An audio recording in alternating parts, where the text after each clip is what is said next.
Hello नमस्कार, मी पायल आपलं नवीन एका व्हिडिओमध्ये तुमचं मनापासून स्वागत आहे। कशा आहात तुम्ही? मस्त असाल, मजेत असाल अशी आशा करते। आणि हा कालचा व्हिडिओ आहे। काल शनिवार होता, संकष्टी होती, तर संकष्टीचा उपवास माझा असतो आणि झाडाला छानशी फुलं आली होती आणि संकष्टीची छान गणपती बाप्पांची पूजा मांडली होती। आता संकष्टीचा उपवास खरंच खूप महत्त्वाचा असतो, कारण गणपती बाप्पा आपल्याला प्रसन्न होण्यासाठी आपण संकष्टीचा उपवास करत असतो। आता संकष्टी म्हणजेच संकटापासून आपल्याला मुक्ती देणारा असा गणपती बाप्पा असतो। आणि चतुर्थी म्हणजे चतुर्थ दिवस, म्हणून याला संकष्टी चतुर्थी आपण म्हणतो। आणि या दिवशी आपण उपवास केल्याने आपल्यावर गणपती बाप्पाचे कृपा राहते, त्यामुळे मग मनोकामना पूर्ण करण्यासाठी आपण गणपती बाप्पाचा उपवास करायचा असतो।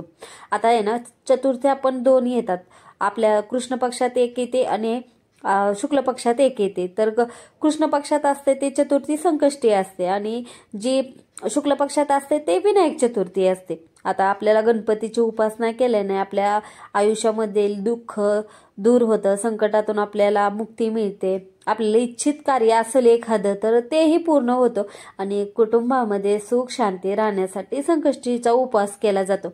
आणि गणपती बाप्पाला दुर्वा, फुले, मोदक, फळे अर्पण केले जातात आणि चंद्रोदय झाल्यानंतर आहे ना चंद्राला अर्घ्य दिले जातं आणि मगच उपवास सोडला जातो चतुर्थीचा।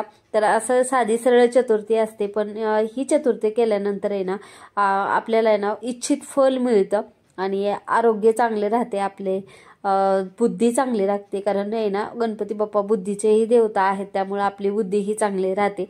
त्यामुळं संकष्टीचा उपवास करून आपल्या जीवनामध्ये आपण सुख समृद्धी आणू शकतो। तर आता इथं आरती ही मी 2 टाइम करते, जेव्हा म्हणजे संकष्टी असेल ना तेव्हाच होतं या गोष्टी।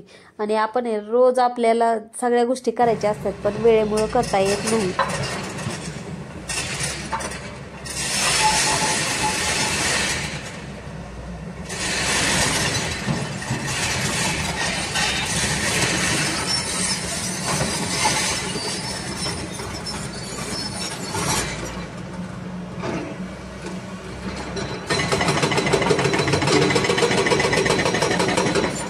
मी तुम्हाला जी शिकली हे मागच्या साईडचं दाखवलं, तर काय दाखवलं याचं कारण म्हणजे की याच्यामुळं घरामध्ये बिलकुल आवाज होत नाही, इतकं डोक्याला ताप झाला आहे या गोष्टीचा, त्यामुळे हे तुम्हाला दाखवते।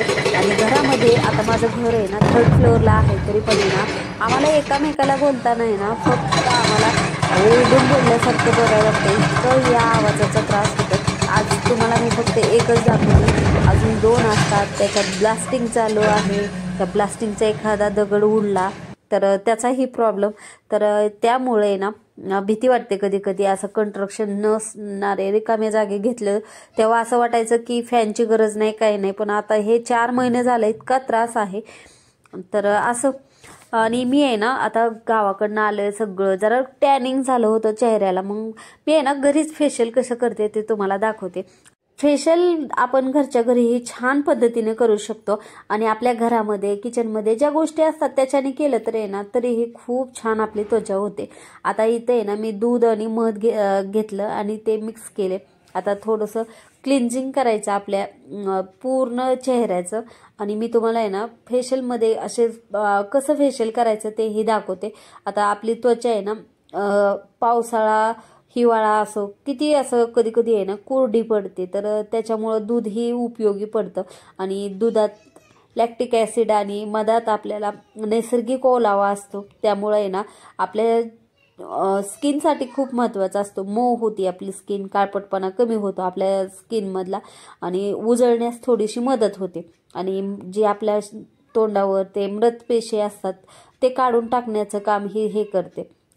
आता फेशियल आहे ना मी माझ्या मैत्रिणीकडनं शिकले। आता माझं पार्लर नाही झालं तरी पण ज्या गोष्टी मला जे पार्लरमध्ये करतात फेशियलमध्ये, तर त्या बऱ्यापैकी तिने मला सांगितले कुठं प्रेशर आपल्याला हे करायचं, फेशियलमध्ये कसं करायचं, काय करायचं। आणि त्यामुळं मी आहे ना शक्यतो मला आठवतच नाही मी लग्नानंतर बाहेरून फेशियल केलं असेल, तर त्यामुळं मग मी कधी गरज पडेल ना तर घरीच माझं फेशियल करते आणि हे नॅचरल पद्धतीनेच करते। आणि जर जास्त असं लग्न विग्न असेल ना तर मग मी VLCCचं पॅक घेऊन येते आणि तेही घरीच करते। आणि जे प्रोफेशनल करतात ना तसाच रिझल्ट येतो. फक्त आपल्याला असं वाटतं ते केल्यावर चांगलं होतं, असं नाही आहे. आपण ही स्वतः आपली काळजी त्वचेची घेऊ शकते. आणि मी अगोदर क्लिन्झिंग केलं. आता स्क्रबिंग करण्यासाठी कॉफी आणि मध लावायचा. आणि हे जे क्लिन्झिंग आहे ना हे 5 मिनटं करायचे, कारण आपली त्वचा खूप काळवटलेली असेल ना तर मसाज केल्यामुळे ही थोडंसं त्वचेला छान वाटतं. मसाज असं प्रॉपर करायचे. आता आपण पार्लरमध्ये जातो ना, ते कुठले केमिकल वापरतात, कुठलं काय वापरतात आपल्याला कळत नाही. कधी कधी आहे ना लग्नामध्ये ते बघा फेशियल केल्यानंतर आहे ना थोडे दिवस छान वाटतं, पण नंतर आहे ना पिंपल्स येतात, चेहरा एकदम काळवटतो. अशा खूप प्रमाणात मी बघितलं आहे माझ्या मैत्रिणीचं. आता माझ्या मैत्रिणीने ना, माझ्या बेस्ट फ्रेंडनी पार्लर केलं होतं ना, तिनं मला सगळ्या गोष्टी अशा सांगितल्या. त्यामुळं मला स्वतःसाठी पार्लरमध्ये जाण्याची गरज नाही, कारण थ्रेडिंग सगळ्या गोष्टी, वॅक्स ते सगळं तिनं मला शिकवलं आहे. त्यामुळं मग माझ्या काही गोष्टी करायच्या असेल ना तर मी करू शकते.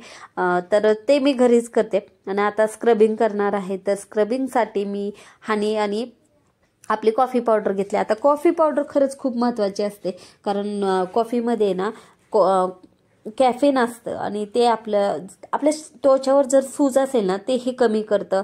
परत आपल्या डोळ्याखाली जे वर्तुळं, काळी वर्तुळं तयार होतात ते कमी करतं आणि डेड स्किन काढण्याचं काम करते. आणि जर आपण कॉफीनं स्क्रब केलं ना आपलं रक्तप्रवाह चांगला होतो, चेहऱ्याला एक नैसर्गिक चमक येण्याचं काम कॉफी करते.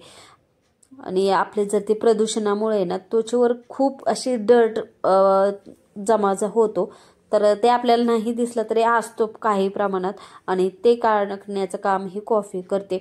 कॉफीमध्ये ना स्क्रबिंग केल्यानंतर आहे ना तुम्ही चेहरा धुवूही शकता किंवा पुसून घेतला तरी चालतो. आणि नंतर आहे ना आपल्याला फेस पॅक लावायचा असतो. आता फेस पॅकमध्ये मी तांदळाचं पीठ घेतले. आता तुम्हाला जर आवडत असेल तर बेसन पीठ वापरू शकता, दही टाकू शकता. तर आता मी काय टाकले मी पहिल्यांदा सांगते. तांदळाचं पीठ घेतलंय, त्याच्यामध्ये थोडीशी हळद आणि दुधावरची साय टाकली. त्याने माझा चेहरा छान होतो, कारण आता हिवाळा चालू झाला ना तर ते आपल्या त्वचेसाठी दुधावरची साय छान काम करते. आणि जर तुमची खूप असे त्वचा ही असेल ना, कोरडी असेल ना, तर दही वापरायचं. दही किंवा दुधावरची साय हे दोन्हीपैकी एक वापरायचं. नाहीतर बेसन पीठ ही चांगलं असतं त्वचेसाठी.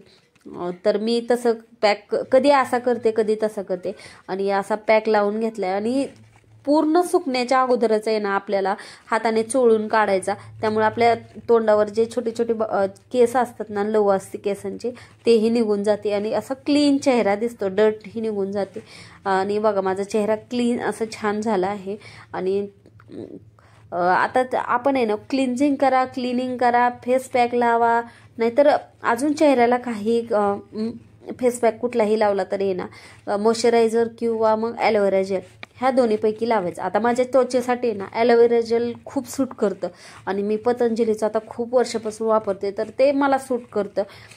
तर मला ते लावल्याशिवाय असं छान वाटत नाही, एकदम सॉफ्ट त्वचा होती ॲलोवेरा जेलने. त्यामुळं मग मी शक्यतो तेच यूज करते. तर आता ते लावून घेते, त्यामुळं आपली त्वचा असं रुक करत नाही, म्हणजे कडकल्यासारखी वाटत नाही. तर त्यामुळं असं करायचं असतं. तर असं माझं फेशियल करून झाले आणि त्वचा खूप छान होते अशा फेशियलने. आणि महिन्यातून आपण एकदा किंवा दोनदा हे करू शकतो आणि खरंच खूप छान त्वचा होती. पण आपल्याला एवढा वेळ काढणं होत नाही, त्यामुळं मग आपण करायचा कंटाळाही तेवढा करतो. अर्धा तास सफिशियंट असतो पण तेवढाच कंटाळा करतो. आणि आता संकष्टी आहे तर मग मी उकडीचं मोदक करायचं ठरवलं आणि आज आहे ना खरंच खूप कंटाळा. तरी पण आपल्याला हे सगळी कामं करावीच लागतात.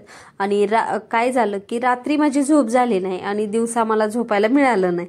त्यामुळं असं थोडंसं शरीर थकल्यासारखं झालं. पण असं हे काम आपल्याला केल्याशिवाय असं पर्याय नाही. आणि संकष्टी होती ना, त्यात उपवासही होता, त्यामुळं मग तसं थोडंसं वाटत होतं की करण्याचा कंटाळा आला होता. तर इथं आहे ना मी 1 वाटी पाणी घेतलं आणि 1 वाटी तांदळाचं पीठ घेतलं आणि ते टाकलं. त्यात थोडंसं मीठ आणि तूप टाकलं आणि ते पातेलं आहे ना छोटं व्हायला लागलं. मग नंतर मी ट्रान्सफर केलं.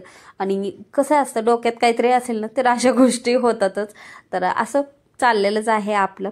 तर मी कढईमध्ये एक वाफ काढणार आहे, 10 मिनटं तसंच ठेवायचं त्याला.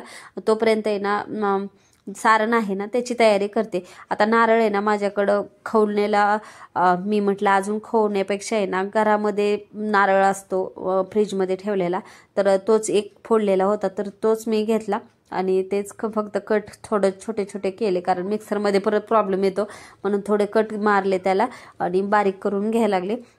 खाऊन नारळ घेते बऱ्यापैकी मी, पण आहे ना आता होता ऑलरेडी नारळ आणि परत नंतर खूप दिवस ठेवला ना तो खराब होतो फ्रीजमध्येही, त्यामुळं मग तोच घेतला, बारीक करून घेतला तो आणि त्याच्यामध्येच आता थोडंसं तूप टाकलं आणि आपल्याला आपल्या आवडीनुसार, आता मी आहे ना काय करते, 1 वाटी चव असेल ना खवलेला खोबरं असेल तर त्याच्यामध्ये 1 वाटीच गूळ टाकते, कारण गोड छान लागतं. तर हे अंदाजानेच मी आता टाकले आहे, काही मोजून टाकलं नाही, कारण आपल्याला आता गृहिणी म्हणल्यावर इतक्या दिवसाची सवय असते, त्यामुळं बऱ्यापैकी पटकन लगेच लक्षात येतो एवढं आहे तर आपण लगेच एवढं टाकावं. तर तसंच गूळ टाकला आहे मी. आणि तुम्हाला सांगू का, मला आहे ना भाजी आळणी झाली का हे वासाने कळतं, कारण लगेच मला कळतं की ही भाजी आता आळणी झाली, त्यामुळे मला चव घेण्याची गरज नाही पडत. आणि याच्यामध्ये विलायची पावडर टाकली आणि विलायची पावडर थोडीशी जास्त टाकायची आणि झालं आपलं सारण तयार झालं. ते चांगलं थोडंसं भाजून घ्यायचं आणि ते थंड होऊन द्यायचं, नंतरच आपल्याला उकडीचे मोदक करायचे. तर अजून थोडंसं मला पातळ वाटत होतं म्हणून तेव्हा थोडासा गॅस चालूच ठेवला आणि इकडं जे उकडी काढली होती ना ते अगोदर ग्लासने आपल्याला असं हे करून घ्यायचं, कारण ते गरम होतं खूप, मग आपल्या हाताला भाजतं, त्यामुळं मग अगोदर थोडंसं ग्लासने हे केलं ना लगेच मग मळता येतं आपल्याला, त्यामुळं ग्लासने करायचं. आणि गरम मुळे आपले हात बी भाजू शकतात, त्यामुळे मी शक्यतो पहिल्यांदा ग्लासने करते आणि नंतरच मळते, कारण थोडंसं कमी म्हणजे गरम मी कमी होते, त्यामुळं परत हाताने करू शकतो आपण, तेवढं सहन करता येतं आपल्या हाताने. तांदळाचं पीठ आहे ना, मग रेशनचेच तांदूळ चकलीसाठी जे दळून आणले होते ना त्याचंच पीठ शिल्लक आहे, त्यामुळं मग मी दुसरं तांदूळ नाही, पण आहे ना रेशनच्या ऐवजी आपण आंबे मोहरचं दळून आणलं ना त्याचे खूप छान मोदक होतात. टेस्टला पण काय माहित की खूप छान लागतात आणि एक स्मेल राहते ना, इतके छान ते चवीला लागतात आंबे मोहरचं. ते मी आहे ना गणपतीमध्ये तसं करते, पण आता म्हटलं जाऊ द्याच, घरामध्ये होतं पीठ तर त्याचंच करायला घेतलं. आणि इथं एक माझ्याकडे साचा आहे ना त्याच्याने खूप पटकन होतात. जर आपण आहे ना असं कळ्या पडायला ते गेलं ना खूप उशीर होतं आणि चंद्र 6:36चा होता, त्यामुळं मग म्हटलं चला पटकन होईल. आणि मुलांना आहे ना असं मोदक बिदक करायचं म्हटलं का त्यांना वाटच पाहावं वाटत नाही, त्यामुळं मग झालं का चालू असतं, त्यामुळं मग म्हटलं चला आता सारण झालंय, सगळं झालंय, तर आपण ह्या साच्यामध्ये, आणि हे सगळे एकसारखे होतात. माझ्याकडे ना उकडीचे मोदक आता मला करायची सवय नाही. बरं आता का नाही, तर लहानपणापासून आहे ना मी उकडीचे मोदकच बघितले नाही. जेव्हा पुण्यात आले तेव्हा उकडीचे मोदक काय असतात ते कळाले, कारण आमच्याकडे ना मराठवाड्यात शक्यतो तळलेलेच मोदक सगळ्यांना आवडतात खायला, पण उकडीचे मोदक मी फक्त पुण्यातच बघितले आणि त्यामुळं पुण्यात खाल्ल्यामुळं असं कधी कधी करावं वाटतं आणि खायला छान लागतात तसं. पण करायचं म्हटलं तर मी आता लग्न झाल्यापासून म्हणण्यापेक्षा लग्न आत्ता करायला लागले मी. अगोदर कसं करायचं ते मला खूप अवघड वाटायचं उकडीचे मोदक करायचं, पण आता करते मी, कारण कुठलीही गोष्ट शिकावीच लागते त्यामुळं.